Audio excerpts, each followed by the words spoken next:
जी हाँ साथियों, बहुत बहुत स्वागत करता हूँ अपने इस यूट्यूब परिवार रोहित सर बायोलॉजी में। आप लोगों को आज हम कक्षा 10-12 दोनों के सिलेबस के आधार पर यह बहुविकल्पी क्वेश्चन को तैयार किया हूँ। आप लोग से मेरा निवेदन है कि जो नए हैं वो चैनल को सब्सक्राइब कर दें और ज़्यादा से ज़्यादा तक शेयर कर दें, ताकि और बच्चे, ये एग्ज़ाम करीब आ रहा है, वो लोग भी पढ़ सके। चलिए बिना समय गंवाए क्वेश्चन को स्टार्ट करते हैं। हम अपना काम कर रहे हैं, आप अपना काम कर दीजिएगा, लाइक कमेंट शेयर कर दीजिएगा। अगर आपको लगे कि ये हमारे बोर्ड परीक्षा के लिए महत्वपूर्ण है तो आप कर सकते हैं। चलिए शुरू करते हैं। आनुवंशिकता से सबसे इम्पोर्टेंट क्वेश्चन तो यही बनता है, बताइए वो मशहूर वैज्ञानिक मेंडल किस लिए जाने जाते हैं? वो मुख्यतः जाने जाते हैं, काहे के लिए जाने जाते हैं? मटर के पौधे पर कार्य हेतु, आनुवंशिकी के नियम हेतु, ए और बी दोनों। जी, ये सी वाला ऑप्शन करेक्ट आंसर है, क्योंकि आपको हम बता दें कि जो मशहूर मेंडल जी हैं वो मटर भी पे प्रयोग किए थे और आनुवंशिकता के नियम भी दिए थे, इसलिए ऑप्शन नंबर जो सी होगा ये करेक्ट होगा। क्योंकि अगर आप लोग देखना चाहते हैं तो ये देखिए करेक्ट आंसर नंबर सी होगा, इसी आप लोग स्क्रीनशॉट ले लीजिए। इस क्वेश्चन का हम तो कर रहे हैं, स्क्रीनशॉट ले लीजिए। आप लोग प्रत्येक क्वेश्चन का स्क्रीनशॉट लेते हुए चलेंगे या फिर कहीं नोट करते हुए चलेंगे तो आपके लिए फ़ायदेमंद होगा। अगला क्वेश्चन नंबर बी, इंटर वाले ध्यान देंगे, कक्षा 12 वाले बच्चे ध्यान देंगे। दिया है, यदि पिता का रक्त ए बी और माता का बी है, यदि पिता का ए बी है और माता का बी है तो उनके संतान में कौन सा रक्त होगा, ये आप लोग बताइएगा तुरंत। चलिए इसको अगर सॉल्व करना होगा तो आप कैसे करेंगे, आप लोगों को हम थोड़ा सा ट्रिक बता दें। तो ए होगा और क्या होगा, बी होगा। ये तो माता का है और पिता का क्या दिया है भैया, बी है, तो आई बी कर दीजिए और आई बी कर दीजिए। ठीक, आई बी कर दीजिए तो आई ए आई बी हो जाएगा, आई ए आई बी, फिर आई ए आई बी हो जाएगा। ठीक, यानी आप क्या कर सकते हैं बताइएगा, कौन सा ऑप्शन सही करेक्ट होगा बताइएगा। देखिए यहाँ पर उसके संतान में रक्त होने की संभावना 1% भी नहीं है, कहने का मतलब 0% होगा। इसलिए वह सभी जो बच्चे पैदा हो रहे हैं वह रक्त कौन सा पैदा हो रहा है बताइएगा, आप लोग कमेंट करिएगा। चलिए आप लोगों के लिए छोड़ दे रहे हैं, आप लोग बताइएगा ये बच्चा कौन सा पैदा होगा। अगला देखिए, एक विवाहित जोड़े से पहले 3 पुत्रियां अब चौथे के लिए सोच रहे हैं, चौथे संतान के लिए सोच रहे हैं। मतलब भैया 3 तो पुत्र पैदा हो चुकी हैं, अब चौथे संतान की सोच रहे हैं। तो बताइए भावी यानी आने वाला जो संतान होगा पुत्र की कितने % संभावना होगी, तो बताइएगा। ये होगा ऑप्शन नंबर बी, 50% होगा। ठीक, क्योंकि 3 पुत्री हो चुकी हैं यानी अब पुत्र का ही नंबर होगा, यानी ऑप्शन नंबर जो बी होगा ये करेक्ट होगा। क्रॉसिंग ओवर इनमें से किस अवस्था में होता है बताइएगा, पैक्टिन, डिप्लोटिन, डायाकाइनेसिस, इनमें से कोई नहीं। तो पैक्टिन अवस्था में क्रॉसिंग ओवर होने की अधिक संभावना होती है।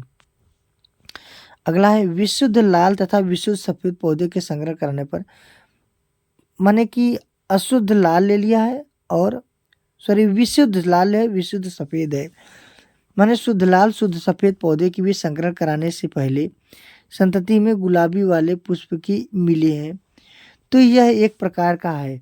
बताइएगा ये क्या है, तो यह एक प्रकार का अपूर्ण प्रभाव होता है, यह पूरी तरह से प्रभावी नहीं है। इनमें से कौन सा सर्वमान्य रक्तदाता है, यानी कि सर्वदाता कौन सा रक्त समूह है, तो आप सभी को पता होगा कि ब्लड ग्रुप ओ जो होता है वो सर्वदाता कहलाता है। इनमें से कौन सा यौन संबंध गुण है बताइएगा, कौन सा यौन संबंध गुण है, कहने का मतलब इसमें कौन सा रक्त है, सॉरी इसमें कौन सा बीमारी है जो यौन संबंध यानी कि एसटीडी के दौरान यह रोग फैलता होता हो, तो ये वर्धानता है।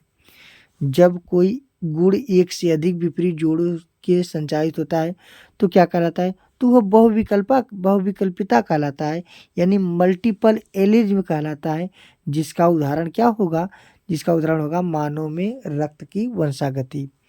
चलिए अगला है संबंधता की खोज किसने किया है, तो संबंधता की खोज पन्ने नामक वैज्ञानिक ने किया है।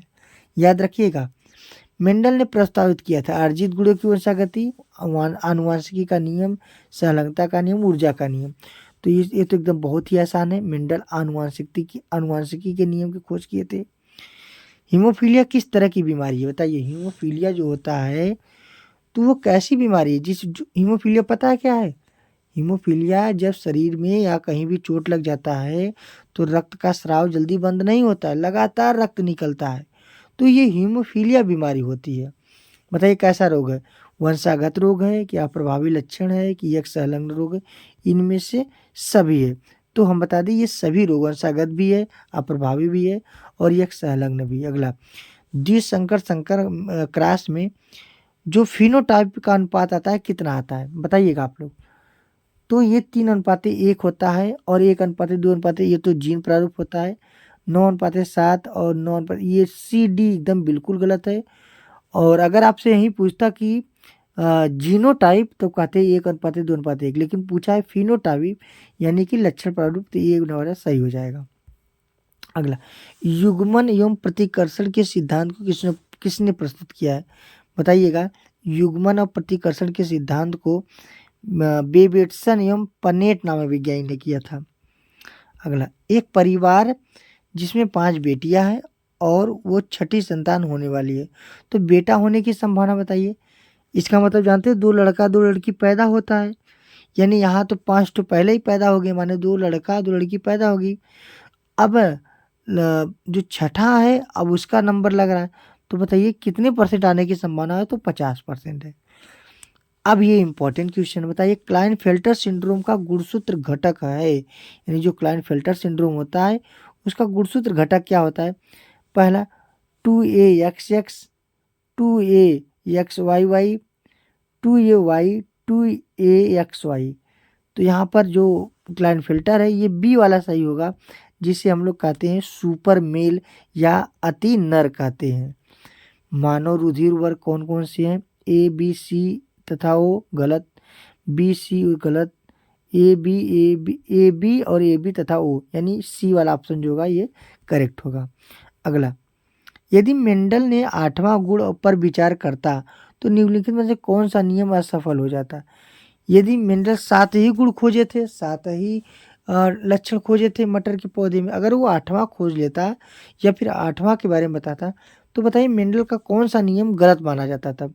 तो ये लॉ ऑफ इंडिपेंडेंट माने जो स्वतंत्र अभिवन का नियम है, तीसरा वाला है, वो नियम गलत हो जाता तब, या वो असफल हो जाता। 18 है, निम्नलिखित में से कौन सा मेंडल लॉ का इंडिपेंडेंट रिजॉल्वमेंट का अपवाद है, बताइए कौन सा अपवाद है जो मेंडल के तीसरे नियम का पालन नहीं करता।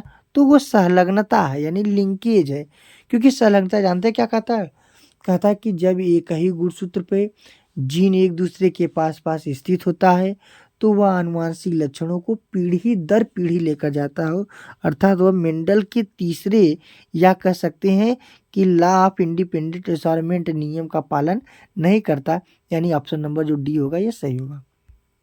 19वां, मेंडल की अवधारणा को किसने मेंडल के नियम को रूपांतरित किया था, माने मेंडल की जो अवधारणा बना था वह कौन वैज्ञानिक थे जो मेंडल के नियम के नाम से बता दिए हैं। क्योंकि आपको पता है मेंडल का जन्म 22 जुलाई 1822 में हुआ था और 1884 में मर गए थे। मेंडल अपना प्रयोग मटर के पौधे पे किया था और उसमें कुल 7 विपरीत लक्षण बताए थे, जिनमें 3 नियम दिया था। 7 विपरीत लक्षण बताए थे और कितने नियम थे, 3 नियम था। तो बताइए उनके मरने के बाद, मरे कब था ये पूछा जाता है, तो याद रखिएगा मेंडल मरा कब था, मेंडल 1884 में मर गया था। तो इनके मरने के बाद इनके नियम को किसने बताया था, तो कॉल कॉरेंस, शेरमांग, ह्यूगो डिग्ब्रिज और डी वाला मोर्गन है। तो जो कॉल कॉरेंस नामी वैज्ञानिक था ये बताया था मेंडल की यह नियम है। बताइए किसी इनकम्प्लीट प्रभाविता के F2 पीढ़ी वंशज में, माने किसी प्रभावित इनकम्प्लीट माने कि अपूर्ण प्रभाविता के दूसरे वाले इनके पीढ़ी में क्या होगा, ए फिनोटाइप का अनुपात 3:1, जीनोटाइप का 3:1, दोनों ही फिनोटाइप के अनुपात करेस्पॉन्डिंग होता है जीनोटाइप अनुपात के।